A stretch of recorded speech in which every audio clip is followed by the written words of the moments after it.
Una situazione surreale, quella avvenuta nella notte nel quartiere Arcella a Padova. Un giovane ha chiesto l'intervento della polizia per un tentato furto in casa, ma è stato a sua volta segnalato per possesso di stupefacenti ai fini di spaccio. È quanto avvenuto nella notte in via Saetta, quando un 26enne italiano ha contattato il 113, dopo aver sorpreso un uomo mentre forzava la saracinesca del suo garage.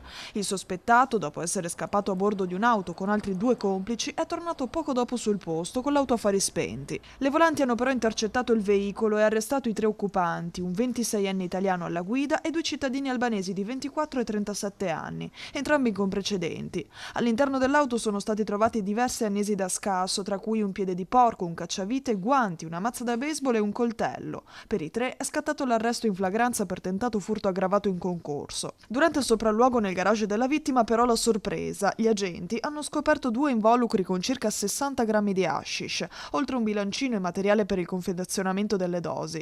Il 26enne che aveva dato l'allarme è stato quindi segnalato per detenzione di droga ai fini di spaccio.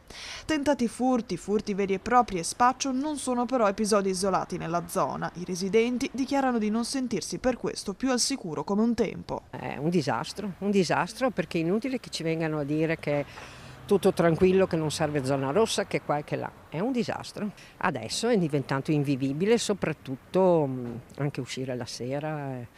Io non esco la sera, però Non si sente al sicuro? no.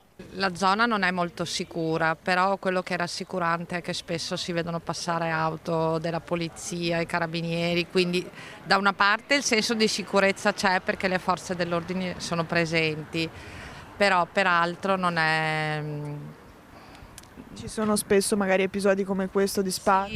Sì, ma anche molti tentativi di furto, di ingresso anche nel nostro condominio è successo. Ci sono parecchi migranti cattivi, insomma persone, dobbiamo stare molto attenti all'occhio. Siamo in una zona proprio brutta, bruttissima, diciamo. Io è da 50 anni che abito qui, però io qua gli ultimi 2 o 3 anni è una cosa disastrosa.